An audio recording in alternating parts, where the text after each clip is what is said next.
Assalamu alaikum wa rahmatullahi wa barakatuh. I hope you all are doing good. You all are fine, alhamdulillah.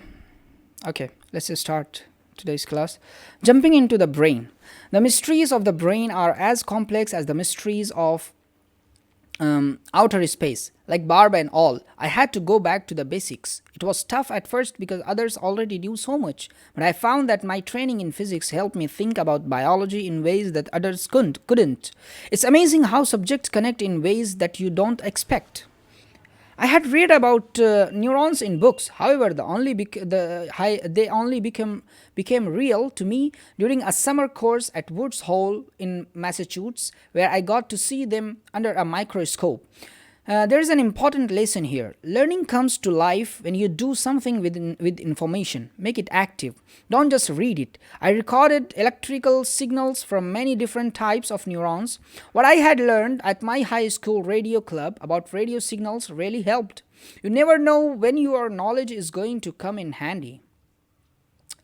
Artificial brains. In my job, I use my knowledge of physics and biology to compare brains with computers. In some ways, they are similar. In other ways, they are really different. Computers are unbelievably fast at doing calculations. They are incredible at doing one thing after another at lightning speed, right?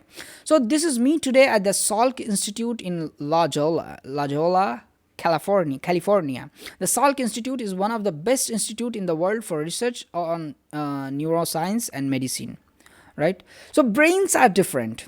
They are much slower and they work by doing lots of smaller things all at once. They are like a team of billions of tiny computers working together. Each neuron is a tiny computer. As you know from the earlier chapters, each neuron computer is connected to the other tiny computers by synapses. This teamwork allows brains to do things that computers find really hard, like seeing and hearing. There is something for all of us to learn about how amazing our brains are. By working closely with other people and spending a lot of time thinking about how the brain works, I have found ways to make artificial brains. These are electronics, not the sort you have in your head. These computers learn like brains and have to go to school like you. They have a new kind of artificial intelligence, AI, that never gets tired or bored. I expect you will hear more about AI in the near future. Science fiction is coming true. Neuroscientists have made astonishing progress in the last 30 years. We used to know hardly anything about how the brain works. Now we know a lot more, including plenty of things about how the brain learns. For example, we know the important effects of exercise and sleep on making stronger memories. I had made exercise an important part of my daily life. I know it helps me think and learn much better. You will learn much more about exercise in the next chapter. Happy learning! Pause and recall. Right?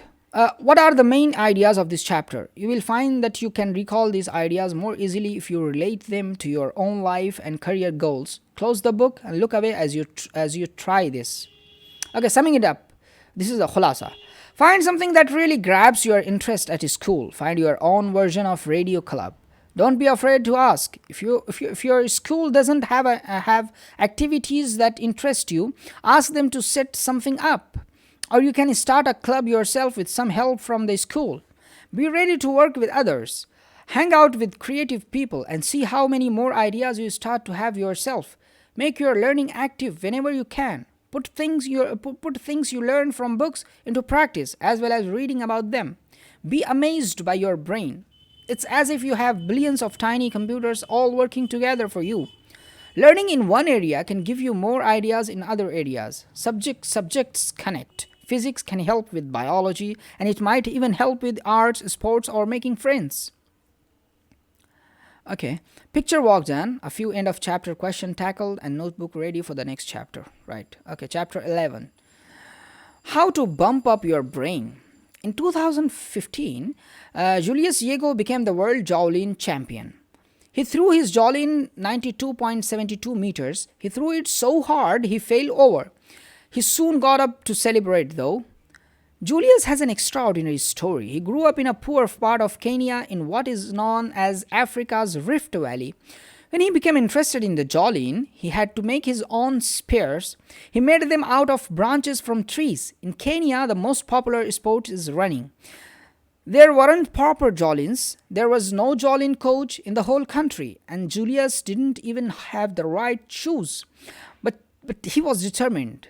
Julius got better and better each year until he was world champion. How did someone with no coach and little support but beat athletes from countries where they spend a fortune on sports? I'll tell you soon. See? So Julius Diego became a world champion javelin thrower. He learned to throw the javelin in a very unusual way. Of course, part of Julius' success had to do with the fact that he exercised a lot. That's what this chapter is about. What does exercise have to do with learning? A lot, as it turned out, and not just for learning how to throw javelins. Exercise pumps up your brain, right? So one part of your brain is particularly important for remembering facts and events. It's called the hippocampus, right? Hippocampus. So you can see what the hippocampus looks like below. See here? So this is hippocampus, actual hippocampus. And this is, yes. So hippocampus, left, means seahorse. So this is seahorse, right? In Greek. Do you see the resemblance? So this is a hippocampus in our brain, and this is a hippocampus which you find in seas. Right? So this is the hippocampus. So if you flip the hippocampus upside down, you can see how it fits into the brain. Technically, the brain has two hippocampus, one on the left and the other on the right side of the brain. Right? Interestingly, during sleep, information you have learned is transferred from the neurons in the hippocampus into the neurons of your cerebral cortex, which is the outer layer of the brain. Your cerebral cortex is the home of your long-term memory. So sleep not only helps build new synaptic connection, it also clears out the hippocampus to make room for new learning. Some unfortunate people who have damage to the hippocampus suffer from amnesia. They can't remember anything that happens to them after a few minutes. Interestingly, they can still remember what they learned before the damage. That is, they can still remember the earlier memories that sleep had cemented in their cerebral cortex. All these means that hippocampus is a key player when it comes to memory. New neurons are born in the hippocampus every day. It's like a high school basketball team. New players arrive every year while the older ones leave. The new players are often busy learning new plays. If you don't learn anything new, the new neurons in your hippocampus will disappear not long after they are born. In a similar way, a new basketball player tends to disappear from the team if he or she doesn't bother to learn new plays. If you have new learning experience, however, the new neurons will stay on and allow you to remember. Now, new synapses from both older neurons and new neurons in the hippocampus make new set of brain links. When you sleep, the new brain links in the hippocampus help make the brain links in the long-term memory of the cerebral cortex stronger. Over 20 years ago, my co-author Terry helped make an amazing discovery about new neurons. Exercise helps new neurons grow. So when you exercise, your brain makes a chemical called BDNF. That's a short form of brains definitely need food. My other co-author made that up. It might help you remember. BDNF is really short for brain-derived neurotrophic factor, but that is less snappy, right? So BDNF makes your new neurons stronger and healthy. It protects them from injury and makes them more likely to connect to other neurons. It also acts like a food for your synapses and dendritic spines, making them grow larger. You can see how the dendritic spine have grown larger in the picture below. See here? Yes. So the upper image is a dendritic in the hippocampus that hasn't been exposed to BDNF. Notice that there are barely any dendritic spines, right? Toes. There is no toes. Only one or two, right? So the lower image shows what happens after BDNF is applied. Wow! The dendritic spines grow tall and broad. These spines make it easy to connect through the synapses to other neurons. If you exercise regularly, your neurons are going to look more like the bottom version, able to connect and chat with a lot of other neurons. Just like fertilizer helps plant grow, BDNF helps neurons grow. Extra BDNF is produced by exercise. So when you exercise, you are looking after your brain and obviously your body too. Okay, it's enough for today, inshallah. So we will do it after 3 days, inshallah.